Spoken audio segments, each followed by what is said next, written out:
Welcome. We're glad you're here. Sorry for the technical delays. My name is Rick Durfee. I'm the senior attorney of the Durfee Law Group. We're based out of Phoenix. We represent people all over the U.S. and in a lot of other countries as well. We focus primarily on multi-generational planning for families, which includes both estate planning, business planning, asset protection planning, tax planning, charitable planning, all kinds of planning. And we're excited to be here. I've actually been speaking at the FreedomFest since it started. I love this. It's one of my favorite events all year long. By law, I am required to tell you that nothing I say can be used to lie, cheat, or steal from the IRS. You have to pay your taxes. Listening to me is not a get-out-of-jail-free card. That's why that's up there. So I want you to think about this. Wow, is that the biggest that gets? The title of this talk today is Live Well, Leave a Legacy. What the heck does it mean to live well, especially at a conference like FreedomFest where we're focusing on freedom? Does that mean the ability to make our own decisions, to be able to provide for our own needs, to be independent from interference by government or third parties, to have the resources we need, and on and on and on? What the heck does that live well piece mean? And I think a significant question that follows up with that is, even if we achieve that live well independence for ourselves, are we able to transfer that to the future? And the planning ideas we're going to talk about today, I want to emphasize a couple of things. It's been my experience that if we get too deep into details at an event like this, people's eyes glaze over and they fall asleep and they get bored to death and they go away not really any better off than when they started. So I want to focus on principles, some ideas, and we're going to talk about some strategies, some very specific things that can be employed to both live well and leave a legacy. And these principles and strategies can be adapted to wherever you happen to be in your life, whatever your family situation is, whatever your financial situation is. So for those of you who have no children, these same principles can be adapted for that. For those of you that have a big brood of kids and lots of grandkids, they can be adapted for that.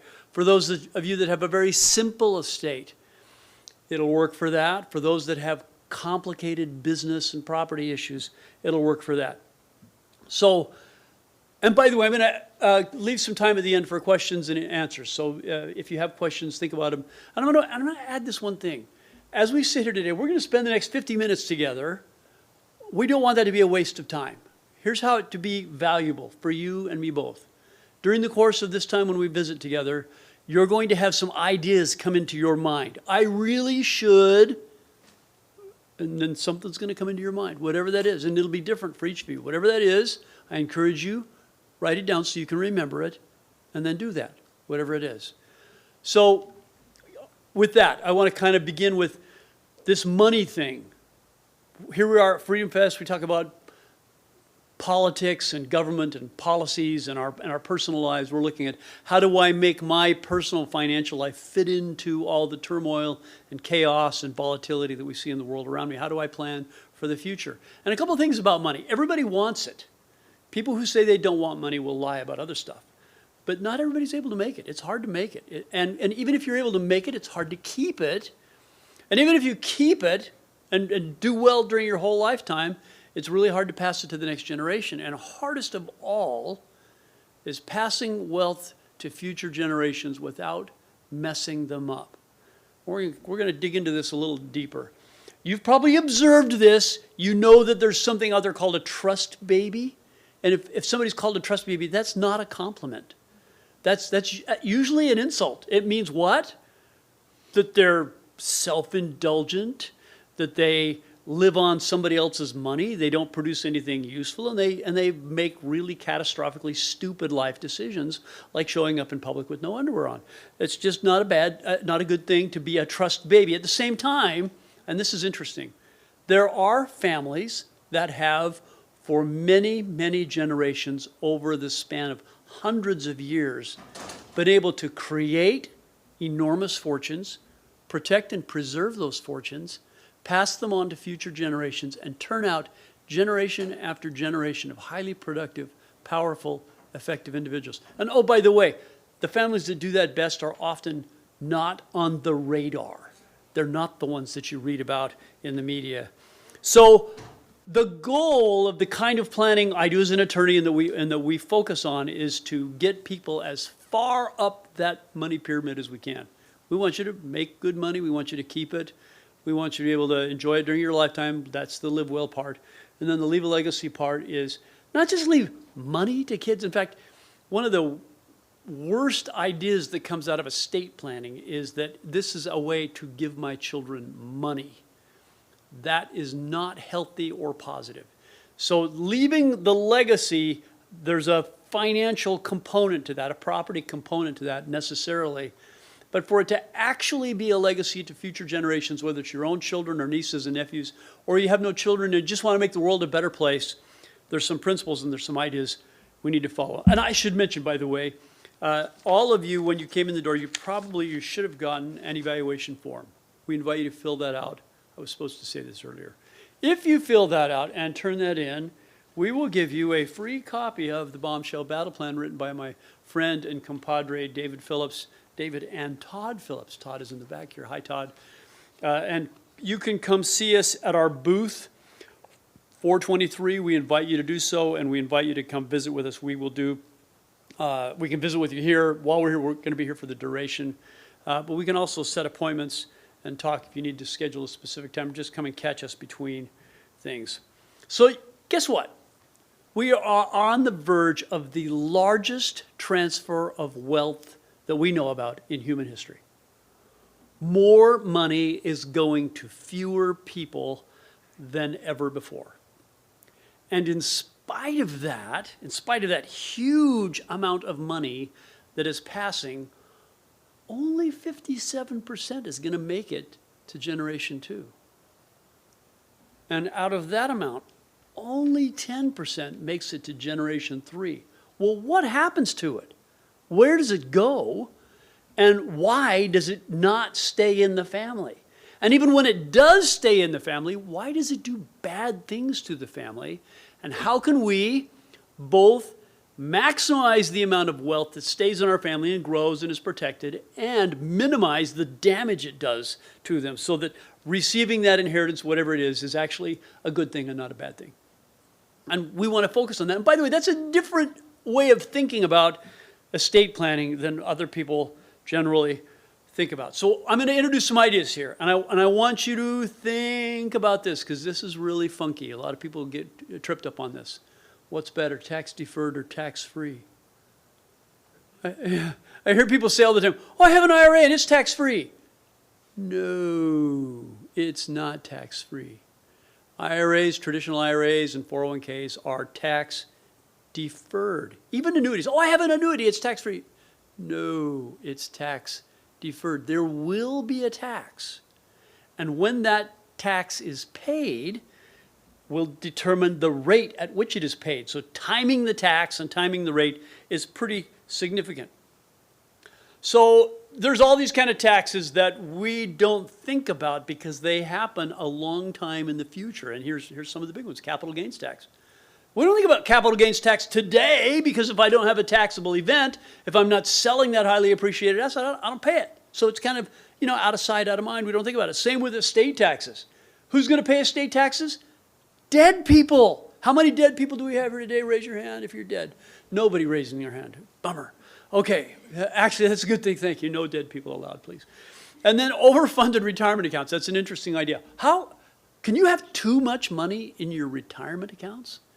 And the answer is yes, you can. Here's how you know. And I'm going to express a simple principle here. The I in IRA stands for individual. The statutory and policy purpose of IRAs is to finance and pay for the retirement of an individual.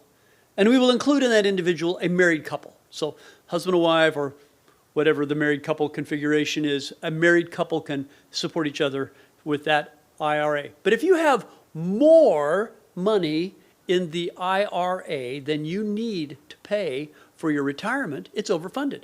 How do you know if you have more money than you need to pay for your retirement? Here's a simple answer. If you die with money in your IRA, you had too much money in it. You obviously didn't spend it.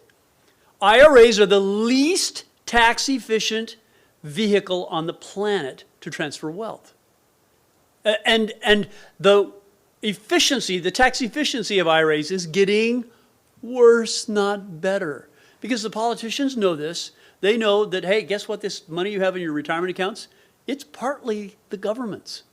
And the government's really grateful for you to take really good care of those retirement accounts so that when you die or otherwise have to withdraw the money, they can come collect their share, but they're going to come collect their share. So we want to look at some other things. Now, everybody's heard of, there's tax-free things that happen in our current system of government. Lots of tax-free things. And we know the obvious one, religious organizations, which are both recognized by the Constitution and by specific statute. And we know all the 501, that's a section of the code, entities. The most commonly known one is the 501c3, the tax-exempt organization, which most charities qualify for that. But a lot of people have no idea about 7702. In fact, I'll give a free book to anybody except for some conspicuous people who know who they are, who can tell me what the 7702 section of the code refers to. Do you know? Yes. Kabang! Yes! The internal buildup of cash value of life insurance policy. Come to the booth. We'll give you something free for that. Thank you. Most people don't have no idea about that. So just saying, as a lawyer, I don't sell life insurance. You can't buy it from me. I never get paid if you ever use life insurance. But when we're looking at the overall plan, we're trying to get tax efficiency. That was one of the things we build with this presentation. Tax efficiency. Having life insurance as one of the asset classes that you use in your overall strategy is extremely powerful.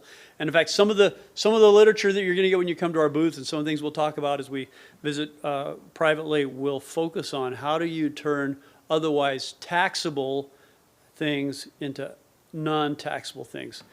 So here's kind of another idea that kind of wigs people out. Because taxes are cumulative. They compound. Your income gets taxed when you make it. Then you go to the store and you buy something and you pay a sales tax. And the company that manufactured whatever that thing is that you bought, they paid taxes to manufacture that. They pay their employees and their employees pay taxes. And then you get this widget or whatever it is you bought while you're alive with your after-tax money. And let's just say it might be something that goes up in value like a house. You make your house payments and then your house goes up in, does it go up in value or in price, by the way? It does not go up in value. That's a tricky thing. Houses, the value is intrinsic. The intrinsic value of a house doesn't change over time. It goes up in price. And I'm seeing somebody vigorously disagree with me. John, yeah, it's not a change in value, it's a change in price. And as the price of your real estate goes up, it's typically a consequence of inflation. And you can make money with inflation, but that's a different value. So you build up this value during your lifetime, and then you die. Guess what? What's the probability of death? 100%. 100%. There's no way out of this alive. Life will kill you. When you die, and your assets transfer to someone else, because dead people don't get to own things, your assets transfer to somebody else, there's a tax on that transfer. Now, curiously, why does the federal government in particular tax the transfer of wealth?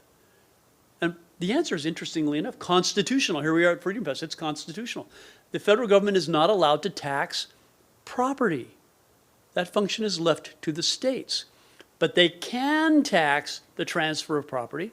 They can tax income, because it's not property until you have it. So they can't just tax you for having money in the bank, although there's some politicians that have tried that. It really doesn't work under the Constitution as long as we follow the Constitution, which hopefully continues to happen. So when we die, our assets are going to go to somebody else, and that transfer is a taxable event. And there's an exemption amount, and you all know this. I'm sure you all know this. Currently, that exemption amount is the highest it's ever been historically. It's at $12 million and change per person. And if you're married, a married couple, you each get that $12 million and change. So you get some $24 million and change. If the politicians do absolutely nothing, by the way, and we keep the law on the books that we have right now, the law changes in 2026, and that $12 million and change, with all the inflation adjusters, will come out somewhere in the neighborhood of $6 million and change. We don't know the exact number yet, because we don't know what inflation is, because it's indexed for inflation.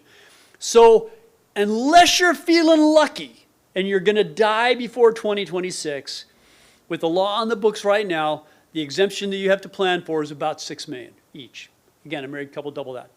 Every penny you have above that, you pay a tax. And so think about that. We're going to pay this death tax on that. And that exemption amount, I should add, by the way, is highly political. It changes over and over and over again. It's changed 7 or 8 times in the last dozen years. And it will change again. The politicians will change it. So, and how much is the tax, by the way? To the extent that you're over the tax, it starts at about 35%, goes up to about 45%. So it depends on how much over the line you are. The marginal rate, rough rule of thumb, 45%. And it, by the way, it applies to worldwide assets. People think, oh, well, I have this money in, here we are at the FreedomFest, and you can walk out there in the booth and you can put money in Belize, you can put money in many places all around the world. Guess what? Your estate taxes apply to all those assets everywhere they are. And every generation pays it. So Daddy Warbucks and Trophy Bride pay it when they die. Generation 2 pays it when they die. Generation 3 pays it when they die. And by the way, that's an optional thing. It is completely optional. I say that. How about that? This is another little gotcha out there. There's probably no resident aliens here, although there might be. I'll just mention this. If you are legally in the United States and you have a green card, you are authorized to work in the United States, you pay the estate tax. Only your exemption is really little instead of as big as it is for citizens. And there's a whole bunch of things that you can do to avoid that. And I'm going to mention some of these just so that you're thinking about them. You can do gifts. There's annual amounts that you can give to your children. You can get discounting if you're giving them interest in limited partnerships, for example. You can discount the value for lack of marketability, lack of control.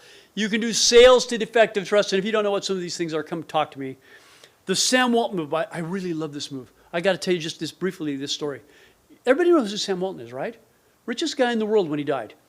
Billions and billions of dollars. He was so stinking rich, they carved his estate up 5 ways, and those 5 people became the top 5 richest people in the world for a while. Now, the numbers have moved around since then. Now, he died in a year when the estate tax exclusion was $600,000. So every penny over $600,000 was subject to a tax. How much did Sam Walton's estate pay in estate taxes? And the answer is 0. That happened because of how he structured his assets, which is highly significant. So you can, in fact, structure your assets so that when you die, your family or your designated beneficiaries, whoever they are, if you don't have children, it can be other things, that money stays where you want it to go, and you get to decide what happens to it instead of turning the control and the decision over to the politicians. I call that kind of multi-generational planning, dynasty planning, because we're going to build something that's going to last for a long, long time. Now, interestingly enough, this last week I had a meeting with a woman of Asian descent. And we were talking about dynasty planning, and she says, what? You Americans, nobody in America talks about dynasty planning. In my culture, she said, we get the dynasty thing. We understand that we have long-term plans. And I said, yeah, we have, my law firm, we have a 500-year plan. Because we're going to be here, even when all the people presently living are all dead and gone, we're going to have a structure, an organization serving the clients who have done this kind of planning so that they have the help they need to move on. And by the way, an interesting little quirk in the law, for a long, long, long time in U.S. law, when we had entities, whether they were a trust or a business entity or whatever, it had to have a termination date. It had to have an expiration date. There's this archaic rule called the rule against perpetuities that says, yeah, something can't last forever. It's got to end. It's got to be done. Over, fini. And some time ago, and I'm not going to tell the story because it's just too long, but a state, one of the states said, why do we have that rule? What a dumb rule. And this actually happened because a lawyer in that state made a bunch of mistakes and prepared thousands of trusts that did the rule wrong, got it all wrong. And rather than fixing several thousand of his trusts, it was easier to go to the state legislature and say, why do you throw out this rule against perpetuities? And they did. And amazingly enough, the unintended consequence was people with money started bringing their money to that state. And then other states go, hey, that was a good idea. So the count now, depends on how you count it, to one degree or another, it's a little more than half of the states have abolished or dramatically reduced that rule against perpetuity. So we can have a trust or a business entity at last, theoretically, forever. Which, that's kind of a cool thing. So we can plan on that. We can build on that. Now, I want to add this one thing.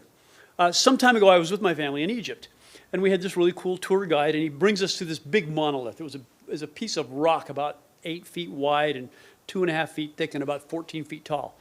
And he says, let me tell you what this says.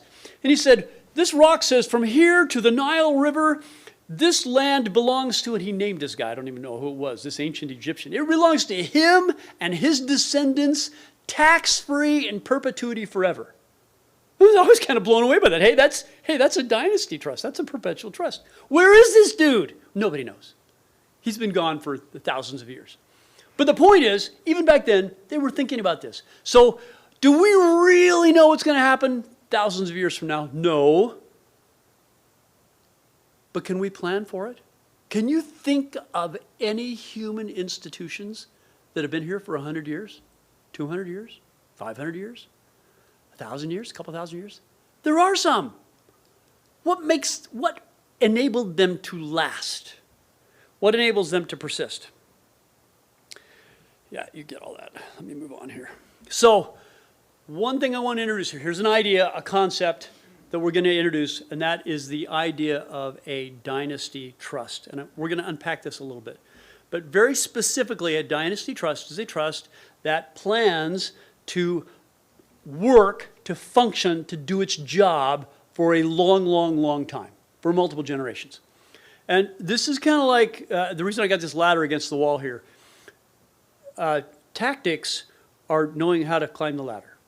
You got to have tactics. Strategy is making sure that the ladder is leaning against the right wall. Logistics is making sure that the guy who's supposed to deliver the ladder gets the right ladder to the right wall on time. So when we do this kind of planning, we want to have good strategy.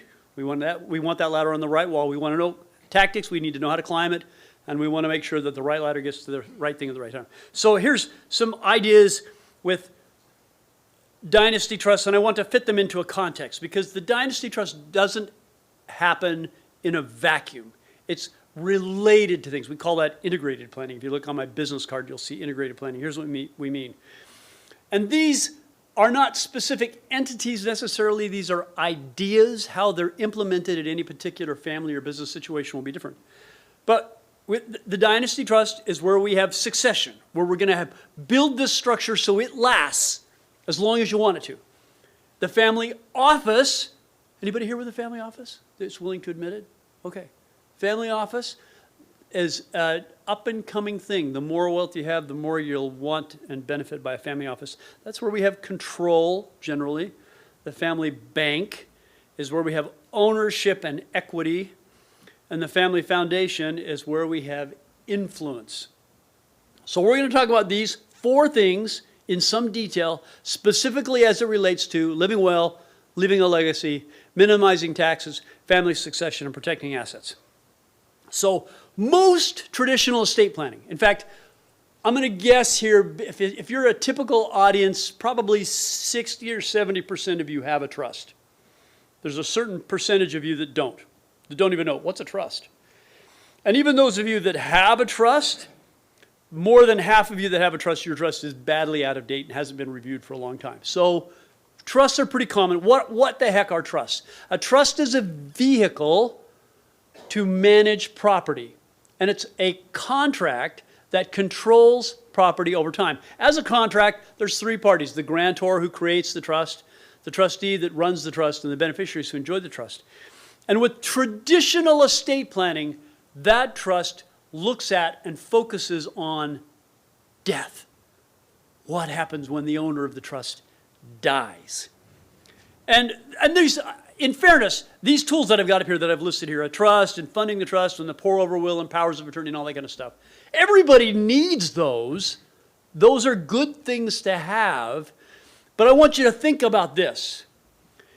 Is there a difference between cars? Is there a difference between the Model A that came out, when was that, in 1915 or whenever it was? Model A was 1929, thank you. See, I knew somebody would know that better than me. Is there a difference between that 1929 Model A and a contemporary, I don't know, Mercedes-Benz or Lexus or even a Tesla or something like that? There's a huge difference.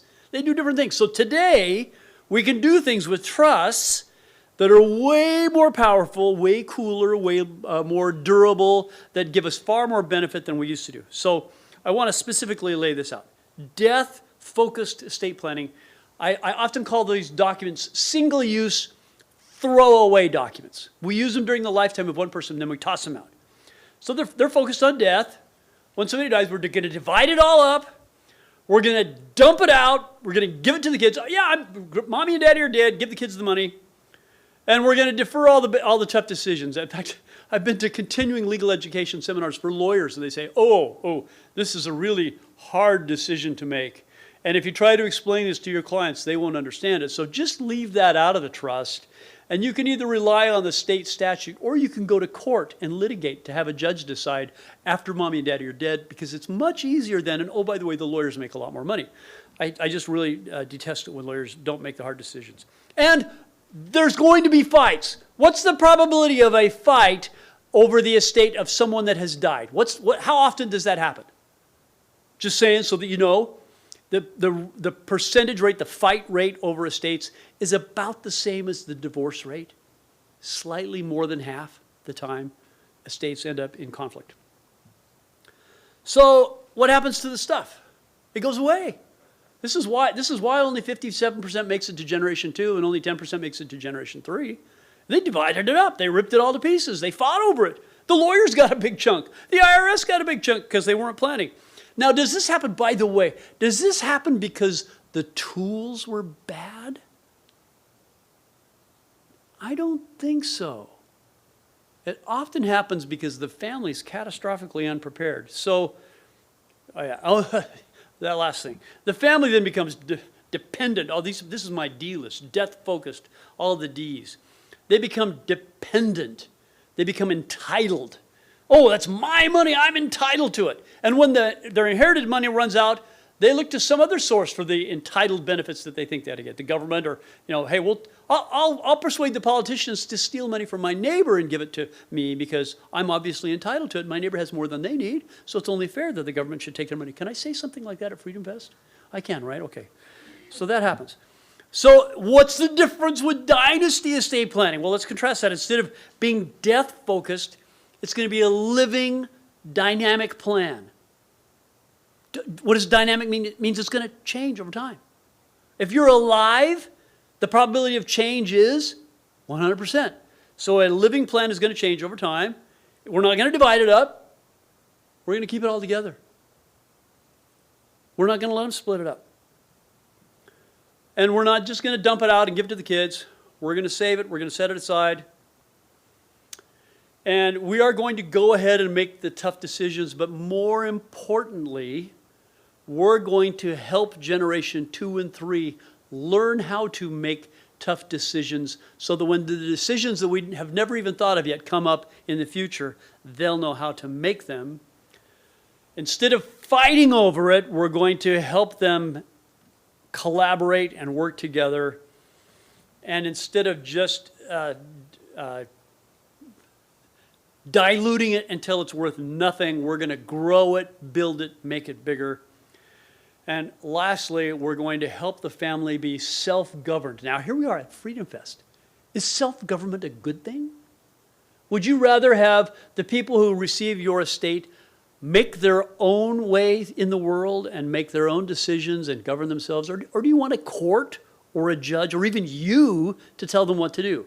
So I want to be clear. Dynasty planning is not about ruling from the grave. It's about creating a structure and a value system that enables people and empowers people to govern themselves. So what does that look like? How do we make that go? And I want you to think about some things here. Because this kind of planning happens in the context of real life. In fact, I want to put this to the group. What's the single biggest event that can impair your wealth? People talk about asset protection all the time. What's the number one risk that puts your wealth in harm's way? Divorce. Divorce, thank you. Divorce. Number one. You want to protect your assets? Marry well and stay married. We're celebrating number 40 years. And I heard Ben Stein say, 62 years of marriage. Did you hear that on stage today? 62 years of marriage. And he talked about how marriage is a gift from God and how it blesses and saves us. Marry well and stay married. The single biggest predictor of poverty in the world, the single biggest, number one, what is the number one cause of people growing up in poverty? And that is having only one parent. Number three that blows our wealth away are lawsuits. And where do most lawsuits come from? Not from the outside, from the inside. They happen in the family, in the business. Way down the list is medical issues, and there's things we can do for that. Disability and special needs, spendthrifts, substance abuse, car accidents. What's the probability that those things are going to happen in the lives of you or your family members? Pretty darn high. So institutionally, structurally, one of the things we can do with the kind of planning we're talking about here is we can protect against that. So if and when it does happen, we have mechanisms that keep the wealth safe from the people and keep the people safe from the wealth so that neither one is able to abuse the other. So I want to just hit on this Dynasty Trust idea for a minute, and there's a ton here that I'm going to go through really quick. In fact, I'm just going to throw all this stuff up here so that you can see it. A Dynasty Trust, if we're going to have a trust that theoretically could last forever, or at least for a long time, we need to load it up. We need to put tools in it. It's got to be funded, by the way. And number one mistake I see with estate planning generally, people will say, oh yeah, I have a trust. Well, does it own your assets? Oh, well, yeah. I think somebody mentioned that, but I never quite did that. My law firm, we do a lot of probates because of people who, they paid good money for a trust but then never funded it. And then we need a mechanism within that trust to resolve conflict. We need a mechanism to protect the assets in the trust from the creditors and liabilities of the beneficiaries. Distributions, by the way, this is a huge one. People go, oh, yeah, my kids might blow the money, so I'm going to make them wait. I'm going to give them some when they turn 35, some when they turn 40, and some when they turn 45. That's called age-based mandatory distributions. Let me tell you why that's a dumb idea. Even though my guess is that most of you that have a trust, that's what you did in your trust, and I'm sorry if I just offended you by telling you it was dumb. Here's why it's dumb. Age is a poor predictor of when people are able to handle money. Somebody who's perfectly capable of handling it when they're 24 and life is beautiful and they've never had a problem yet could be catastrophically unable to handle it when they're 42 and they've had a medical crisis or a marital problem or a business failure. Something nasty's happening in their life and suddenly this otherwise intelligent person is temporarily stupid. So why do we tie distributions to birthdays? Distributions should be discretionary. We should protect the principal. Or some other things here I don't want to mention. Let me mention this one. The jurisdiction independence and portability. We represent clients all over the United States, in all 50 states and many foreign countries. And here's what we find. People don't live in one place. Their kids don't live in one place. They live in all these different places. They have property in all these different places. I talked to somebody today who was describing their kids are in 4 different states and they have property in like 7 or 8 different states. So where should the trust be? Well, it should not depend upon any one place. It should be able to work in any place. And it should be able to move to the place where it works best. Now, this is really hard for the attorney who represents clients within a 5 or 10 mile of their office and has never done anything outside the county where they live. They don't do that. Because we speak at events like this and have people that we work with all over the country, we're accustomed to dealing with, oh yeah, children in 4 different states, property in 7 different states, all these business entities in all these different states. Yeah, we know how to handle that. So a well-crafted trust will deal with all that. I want to show you, by the way, a meaning of dynasty from a tax perspective. This is huge. Now, we mentioned earlier that when we die, the transfer of wealth from one generation to the next is a taxable event. So let's think through how that works over a long time. And we're going to make some assumptions. So we're going to start with $5 million at death, and we're going to assume that's exempt. Excuse me, let me look at that. No, generation one's got $10 million. The death exemption is $5 million. So you can see with the no Dynasty Trust, at every generation, there's a tax. And we assumed 24-year generations, 3% growth, and 45% marginal tax, and a $5 million exclusion. Those are some big assumptions that may not apply. But after 100 years, with the estate tax being paid at each generation, that wealth grew to $35 million. Over the same 100 years, if we don't pay the estate tax, that same little nest egg of $5 or $10 million grows to $160 million. There are families, very wealthy families, who did this kind of planning 100 years ago, who today have enormous amounts of wealth, and also have really highly effective, pretty decent human beings in their family. So once again, it's fair to ask, how did they get there? We can have this structure. The Dynasty Trust can provide that tax structure. It's like the hardware. Then we need the software to make it work. I want to mention a few things about the family office here, and I want to get through this quickly so we have some time to answer questions. Typically, but not always, this is going to be a business entity. It's going to be taxed as a C or an S corp, depending on what's going on. It's going to be owned in such a manner that it's mostly out of the taxable estate and unavailable to creditors. And I know this is a little technical, more technical than I want to get. And the family office will typically not own any assets of any significance. It might own liabilities like vehicles or things that are dangerous, but it's not going to own the investments. What do we do in the family office? We control, we manage, we run the business. One of the principles, by the way, this is super important.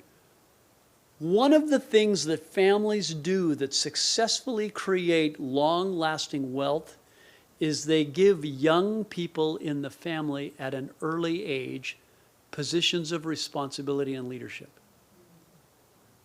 They let them make mistakes, because it's much better to make a $10,000 mistake than it is to make a $10 million mistake. So in giving them leadership and responsibility, they have to have room to screw up and not be judged for that. The families that do the worst with wealth are a couple of factors. One, when Daddy Warbucks keeps a tight grip on that money, and it's not until he's 92 and he finally kicks the bucket and he dies, and his children, who are all in their 60s and 70s and have never managed anything in their life, go, "Wait, I'm in charge now?" And they have no clue what to do. They're completely unprepared. And it's late in life, it's too late to learn. The families that do the best are the families that, from an early age, the kids, yeah, you're running this business. Come ask me questions. Let's train you, let's coach you, let's counsel you so you can run that. The family office is a venue for doing that. The family office, by the way, is also a place where you're going to consolidate third-party services. You may have accounting or tax reporting or financial investment management or legal services and other things like that that you run through the family office. The family bank is where we're going to put the equity and the value. And again, there's not one particular structure that could be, this could be, frankly, a cash value life insurance policy. It could be a limited partnership. It could be an LLC, depending on what's going on in the family. But it's typically going to be owned in such a way that it's out of the taxable estate and unavailable to the creditors, which is super cool. If you're going to create wealth long-term, you are going to have business activities, even if nothing else, investment type activities. And we're going to do that in the family. And the family bank, because this is where we have the equity, how do we help family members grow when they're in generation 2 and generation 3? Do we just give them money? No. Do banks just give you money? If you go to the bank and say, "Hey, I need money. Can you give me some?" You got some. Can you give me some? What do they say? No. But they'll make you a loan, right? And if they are going to loan you money, you have to be a good credit risk. You have to have some collateral. There has to be a reasonable expectation that you can repay that money. Now, in a family setting, That can be easier to make happen. Okay, family member with business idea, with a property acquisition. What is it you're wanting to acquire? And I'll just tell you one story. I have a client, a very wealthy client, who actually I met at this event some years ago, who has 3 children. I'm only going to tell stories of one of the children. One of his children, when he did this kind of planning, said to her father, "Dad, don't insult me with your money. Don't you dare give me any of your money. I don't want it." How rude. Don't you think I can make my own money? I can make my own money without your money. And so she has. And she's done very well. Now here's the trick. Even though she said she didn't want Daddy's money, she leveraged Daddy's money. When she went to buy the big apartment complex and she needed the down payment, she got it from Daddy. And Daddy secured that loan with a mortgage against the apartment building. And then she got traditional financing for the rest. And she paid Daddy back. Daddy got his money back. She doesn't have Daddy's money anymore, but now she owns the apartment complex. And that was the first of many. So this can create, the family bank not only holds the family wealth, it creates opportunities for entrepreneurship and for next generation training. Now, I got to mention this, the Family Foundation. Families that have a healthy relationship with money have a culture of charitable giving. They do it together and they do it on purpose. And there are several reasons for this, psychologically, spiritually, emotionally, however you want to describe it. One of the things is when you are actively involved in using your wealth to make other people's lives better, you come to realize that the function and the purpose of the wealth that I have been fortunate enough to receive is not just to buy me a luxurious lifestyle. The function and purpose of that wealth is for me to be an agent to do good in the world. And so that becomes part of the family culture, which is extremely powerful, by the way. And I've seen this even in generation 3 and 4 when they're considering a business enterprise. Wait, should we go down this path where we're going to create this corporate entity which is going to exploit resources and ruin the underprivileged and strip money out of this developing country? Or are we going to go down this path where we have sustainable development, where we enrich the population, where we create jobs and opportunities, and we create sustainable products that people actually use and enjoy? People make fundamentally different decisions when their mindset is on the idea that, oh, hey, yeah, I have money, or I have access to capital. I can do something with it, and the purpose of that is to make the world a better place. We do that through the Family Foundation. One of the things you can come learn about at our booth is how to create a family foundation. It's actually not that hard anymore. It's pretty easy, pretty inexpensive. Melody Gatz, who's in the back here, can help you learn how to do that, which is an exciting thing. So here we have these four ideas, these 4 concepts that can be 4 structures. The Dynasty Trust, the Family Office, the Family Bank, the Family Foundation. And they got to work together. And does everybody need all of these? No. If you don't have children, for example, your needs are different than somebody that has a whole bunch of children. So we want to design a plan that fits your particular situation. And we will use these tools to build a plan that fits for you. So when we're trying to do a dynasty plan, how do we empower the family? How do we empower future generations, even if it's not our children? What do we do? And one thing is we have to plan for the long term. Like that young woman I met with this last week of Chinese descent who said, yeah, my family, in our culture, in our language, in our way of thinking about things, we understand what it is to have a 500-year plan. That's a new way of thinking for some of us. It's really crucial that we not just give people money. We can provide them access to capital, which is different than just giving them money. We got to throttle the burn rate. How fast are we going to let generation 2 and 3 and 4 burn the money? We can cap that. We can throttle it. We can hold that back, which is not, again, not ruling from the grave. It's just saying, yeah, this is mine. You can have it for things that are healthy and positive and good. You cannot have it to do stupid things. I'm going to emphasize this too. In fact, I encourage you to go to my website, which I'm going to tell you in a minute here. We have several articles and videos on family councils.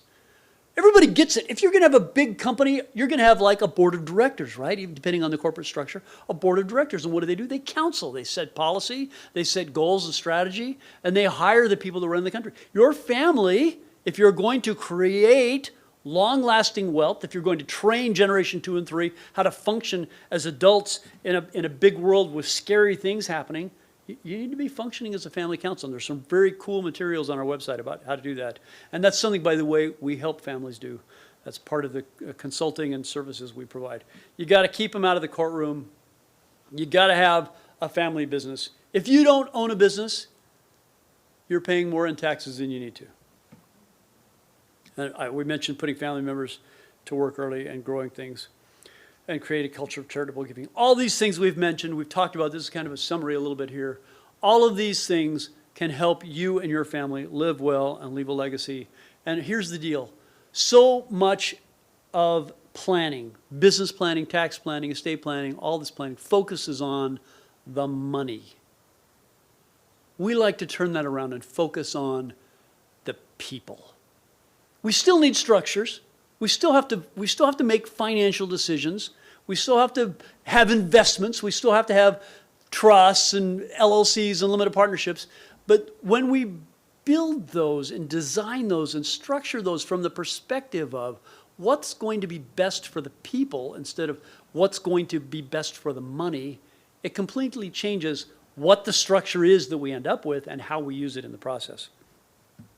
So I'm done with my prepared presentation. There's my phone number. There's my website, durfeelawgroup.com. I also have up here EPMEZ, Estate Planning Made Easy, for David and Todd Phillips, who were here at our booth 423. Come by and see us. Come by and schedule something. And because that is the end of my formal presentation, I will now open it up for any questions or rude comments or anything somebody wants to throw at me. Or if you got good jokes. Anything. Yes? Where do you start seeing today folks getting interested in putting together a family office? Yeah, the question, where do I see people start getting interested in a family office? A couple of triggers. Sometimes it's a net worth trigger. Oh, I have enough money. I need these services. Sometimes it's a complexity trigger. I don't have that much money yet, but I got a lot going on. I got these multiple business enterprises going. I need to be able to centralize services and have control. Sometimes it's a family issue. Yeah, I don't have money, and I don't have a lot of business, but I got all these kids, and I need to be teaching my kids how to do stuff. Candidly, I started my family office when my net worth, when I was candidly, if I did a balance sheet, I was probably insolvent. I probably had more liabilities than assets. But I had children. And you know what my children did? 3 nights a week, they went and cleaned the toilets in the office building. And now those children who are adults said, Dad, you know, by the way, one of the best things you ever did for me is you taught me how to work. So multiple triggers. And by the way, with the family office, I think a lot of people believe they have a family office. They've been told they have a family office, and in fact, they don't have a family office. What they have done is they've purchased a bundle of services from someone who markets it as a family office, and it's not really a family office. So one of the indicators to know if you really have a family office is you will own a business entity. It will be integrated in your estate plan. Now that business entity, which will be structured both to protect assets, to protect control, and to have a good succession when somebody dies, that entity may employ financial advisors and accountants and lawyers and other service providers, but you're gonna own the business, not just have, oh yeah, we have this service over here and there are concierge financial people, they do all this stuff for us. That's not a family office. And I get some pushback from some people who sell those kind of family offices who don't like me saying that, but I feel strongly about that. So I've seen entrepreneurs early on in their career, their families are young, they're just starting out, they form a family office. Because, in fact, I'll tell you this story. I had a guy come to me, this was like 30 years ago now. A guy come to me who he just graduated from college. He had a good job with a big corporation that had a huge upside for his income potential. And he said to me, he said, Rick, I want you to help me put together a plan that I would need if I had tens of millions of dollars. And I said, dude, You don't have tens of millions of dollars. In fact, you have student debt. You're broke. You can't even afford me. Why do you want this? And this is what he said. He said, I want this because my clientele that I'm going to be working with in my business are people who have that or need that. And I can't talk to them about it intelligently if I don't have it myself and haven't used it myself. So I said, okay, here's the bill. And he said, okay, and he paid it. And we set it up. Now, this is the interesting thing. This was about 30 some odd years ago. I remember clearly when we signed the documents, he goes, okay, Rick, he said, you've helped me create the box. I'm going to go fill it up. And he did. So when do you need it? Yeah, that's a good question, though.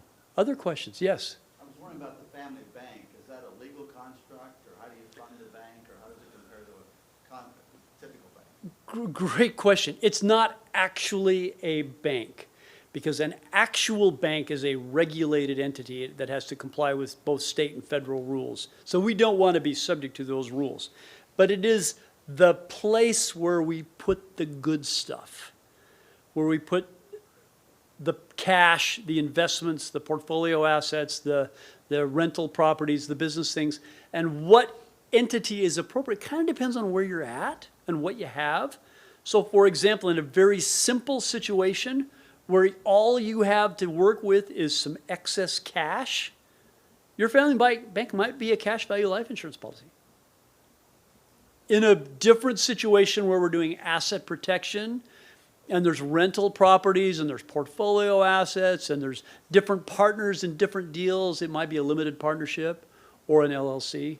And that structure, if we have a legal entity, that structure will again be owned, integrated to the plan. And let me just mention this, because this happens a lot. If you have the limited partnership, for example, or an LLC, this is true with either one, who should be the owners of that? Should it be the people? It should be the trust, never the people. Why do we not make people the owners? This is an easy one if you think about it. What happens with people? Well, first of all, they die. They're mortal. They get sick. They're not going to be here forever. They have marital problems and medical problems and judgment problems. So if you make people the partners in your limited partnership or the members in your LLC, you are inviting trouble. So the members or the partners, the limited partners and the general partners will be trust entities or other business entities. And that's part of the magic that goes into structuring this. By the way, at my booth, I have a diagram that kind of lays out some examples of ways this might be structured in some typical things. But it's also been my experience that every family ends up with something that is uniquely structured to fit their particular situation. Yes? How quickly does the structure you're talking about become obsolete?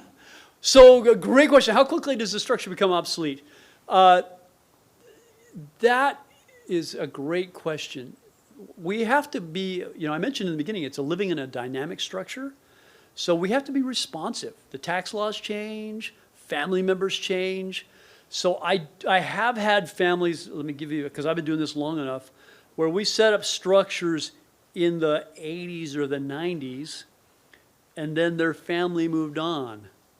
And in fact, I'll give you one example. That I had a client who sold a business in the early 90s for a lot of money. And then for a variety of reasons, that money never grew. It stayed flat.